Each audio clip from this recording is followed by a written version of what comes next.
Class 9th के सभी विद्यार्थी ध्यान दें। आज की इस क्लास में वार्षिक परीक्षा की तैयारी के लिए हिंदी का सेट ए हम कंप्लीट करेंगे। तो जो आपकी वार्षिक परीक्षा होने वाली है उसके लिए मैं आपको हर एक विषय के 4 सेट दूंगी। तो आज हम हिंदी का सेट ए पढ़ेंगे। आपका जो पेपर है वो 75 नंबर का है। अगर आपको एग्जाम में 70 अंक लाना है या अच्छी परसेंटेज आपको बनाना है तो आप भरोसा रखें, जितने भी क्वेश्चन दे रही हूँ सभी को आप कंप्लीट अच्छे से करें। तो ये आपका पहला प्रश्न है, सही विकल्प चुनिए। पहला है छायावाद के प्रवर्तक माने जाते हैं। तो छायावाद के प्रवर्तक माने जाते हैं कौन? जयशंकर प्रसाद। दूसरा है प्रेम वाटिका के रचनाकार हैं। तो प्रेम वाटिका के रचनाकार कौन है? रस खान। तीसरा है रसात्मक वाक्यम काव्यम परिभाषा किसकी है? आचार्य विश्वनाथ की परिभाषा है। चौथा, किस जानवर को कभी क्रोध नहीं आता? तो गधा को कभी क्रोध नहीं आता है। पांचवा है माता पिता में समास है। तो माता पिता में द्वंद्व समास है। छठा है मृत्यु का तरल दूत कौन था? तो तेज प्रवाह से आता पानी, ये क्या था? मृत्यु का तरल दूत था। अगला जो प्रश्न है उसमें रिक्त स्थानों की पूर्ति कीजिए। रिक्त स्थान की पूर्ति आपको करना है। तो पहला है सोने का घड़ा शराब से भरा हो तो डेडेस निंदा करेंगे। तो कौन निंदा करेंगे? सज्जन निंदा करेंगे। दूसरा है महाकाव्य में जीवन का डेडेस चित्रण होता है। तो महाकाव्य में जीवन का विस्तृत चित्रण होता है। तीसरा है सूर्य का तद्भव शब्द डेडेस होगा। तो सूरज रहेगा सूर्य का तद्भव शब्द। चौथा है हमारा कुकुर नहीं जाएगा तो डेडेस नहीं जाएगा। यदि हमारा कुकुर नहीं जाएगा तो हम भी नहीं जाएगा। और पांचवा प्रातः काल दोनों मित्र रेडेस में बंद कर दिए गए। तो कांजी हौज में दोनों मित्रों को बंद कर दिए गए थे। और छठा दो बैलों की कथा गद्य की डेडेस विधा की रचना है। तो कहानी गद्य विधा की रचना है। तीसरा प्रश्न है सही जोड़ी बनाइए। पहली जोड़ी है पंचवटी। तो पंचवटी की जोड़ी रहेगी खंड काव्य। दूसरा है दो बैलों की कथा। तो दो बैलों की कथा की जोड़ी रहेगी प्रेमचंद्र। तीसरा है विद्यालय। तो विद्यालय की जोड़ी रहेगी दीर्घ संधि। चौथा है पतोह के पहली संतान लड़की। तो इसका आंसर रहेगा परदादी। और कई अंकों वाली रचना। तो कई अंकों वाली रचना क्या रहेगी आपकी? नाटक। और टोपी टोपी का आएगा आपका जूता। तो ये आपकी यहाँ पे जोड़ियां भी हो गई हैं। अगला आपका जो प्रश्न है सत्य सत्य लिखिए। पहला है नई कविता में खड़ी बोली में रचनाएं अधिक की गई हैं। तो ये सत्य रहेगा। दूसरा है रस युक्त वाक्य ही काव्य है। इस कथन आचार्य विश्वनाथ का है। तो सत्य है।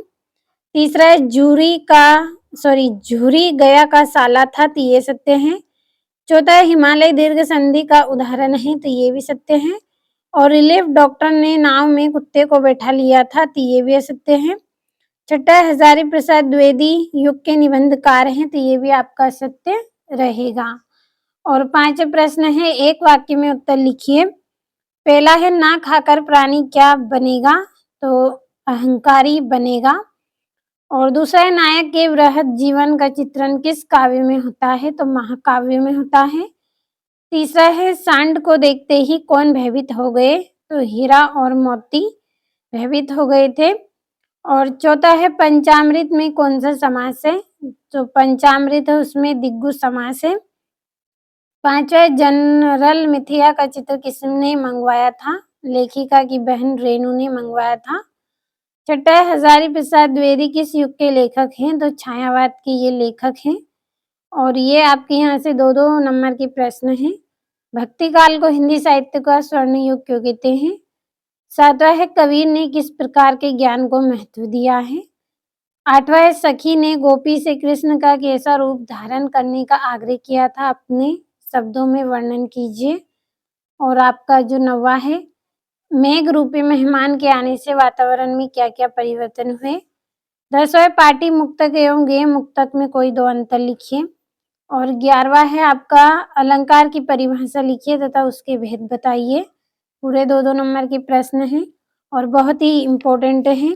यदि आपको भरोसा हो, अगर आपको लगे कि हमें प्रश्नों को कंप्लीट करना चाहिए तो आप करें इनको कंप्लीट, क्योंकि पूरे में आपको महत्वपूर्ण प्रश्न दे रही हूँ।